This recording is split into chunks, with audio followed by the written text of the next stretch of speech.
Hello there! Today we will take a look at the history of Oman's most influential dynasty, the Yarubids.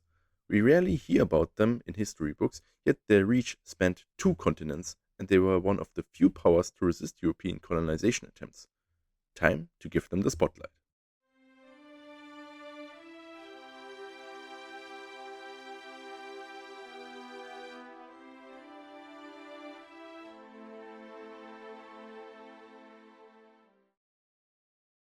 The Yaruba line started, as far as we know, because records of the time can be a bit spotty, with Nasir bin Murshid, who himself claimed to be a descendant of the former kings of Yemen, which is also where the family name comes from. Oman at the time was close to descending into chaos, as the previous ruling dynasty had ended and the succession struggle had broken out among those that claimed to be relatives of the old rulers. The inland was basically lawless and divided among competing tribes. The coast in the meantime came under control of the Portuguese, who used Oman as an outpost for their extremely profitable spice trade network. Ustak, with its mighty fortress, stood as one of the few places of order, and thus it was here that the council was formed to elect a new leader. In 1624 CE, the council's vote fell on the aforementioned Nasir bin Murshid. He was now the Imam.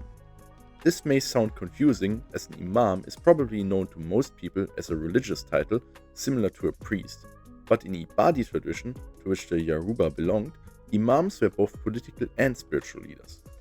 Nasir's first goal was to get control of the country, and he did that by capturing the other great fortress of Oman, Nakhl, where he was immediately besieged by his enemies, but managed to break out and flee. It took him almost 10 years, but slowly he managed to bring the tribes of the inland under his heel. Then his gaze fell on the coast. All that rich trade and close to nothing of it landed in the hands of his people. It was time to reconquer the coastline from the Portuguese. A first assault on the richest of the cities, Muscat, failed however. The Imam rethought his strategy and opted to attack the smaller, less well-defended cities first to slowly tighten the noose around Muscat. This tactic worked out a lot better, as one by one the coastal cities yielded to Nasir. To finance his campaign, he signed a trade agreement with the British. However, Nasir never managed to gain the target of his campaign. Even when cut off from the other towns and cities, Muscat's defenses held. And eventually, Nasir signed a treaty with the Portuguese instead. The Imam passed away only months later. Again, the Council of Ustak gathered and chose an Imam. Since Nasir's success spoke for itself, the council elected Sultan Binsiv, the late Imam's cousin. Sultan, by the way, was his name, not his title, which probably is a bit confusing again.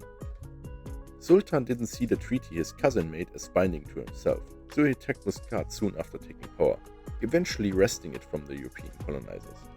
The Portuguese decided an attempt to recapture the port was not worth it. And this is where the story could have ended. Sultan, however, was far from done. He had his engineers study the Portuguese ships and then assembled a large fleet of his own. His goal was taking back the profits lost in years of colonization. And for this, he would send his fleet all the way to India to raid the Portuguese ports in Mumbai. This worked really well, so Sultan ordered repeated raids on Mumbai and other Portuguese ports. Word of this spread around the trade route, and eventually the people of Mombasa, another Portuguese trade port, petitioned the Imam for help. If Sultan was to expel the Portuguese from the African coastal city, they would accept him as their sovereign, an offer too tempting to pass up on. Not only would he be able to take another vital Portuguese trade station, he would also start to be able to take over the spice trade himself. His campaign succeeded, however the victory didn't last. Knowing that the Omani troops were overstretched as well, the Portuguese used the opportunity and took Mombasa back after only a few years of Sultan's rule.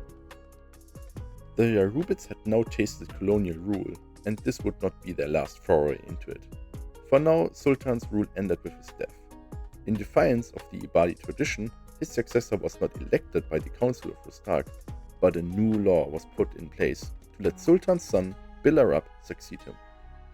Bil Arab barely did anything with his title, as his younger brother Saif took up arms against him and eventually succeeded him as the next Imam, now firmly making an election in this position obsolete. Saif then returned to his late father's policies, especially the vendetta against the Portuguese. In 1696, his forces launched an attack on Portuguese Mombasa once more and managed to reclaim it, with the help of a smallpox outbreak among the defenders. Not repeating his predecessor's mistakes, he also invaded the surrounding territory, and thus established a foothold in Zanzibar and the nearby islands. To further make sure Oman's new colony would stick, the Imam ordered raids on any European ship that came too close for comfort. With this state-sanctioned piracy, most Europeans would start making a wide berth around the coast of Zanzibar. To the east, Oman would also start terrorizing the Persian Gulf and capturing Bahrain from the Persian occupiers. For his various accomplishments and the wealth he brought his people, Saif would get the honorific Chain of the Earth. Saif's son, Sultan II, was the last ruler of Oman that benefited from stability. With his death, a civil war broke out. As his designated successor, Saif II was merely a child.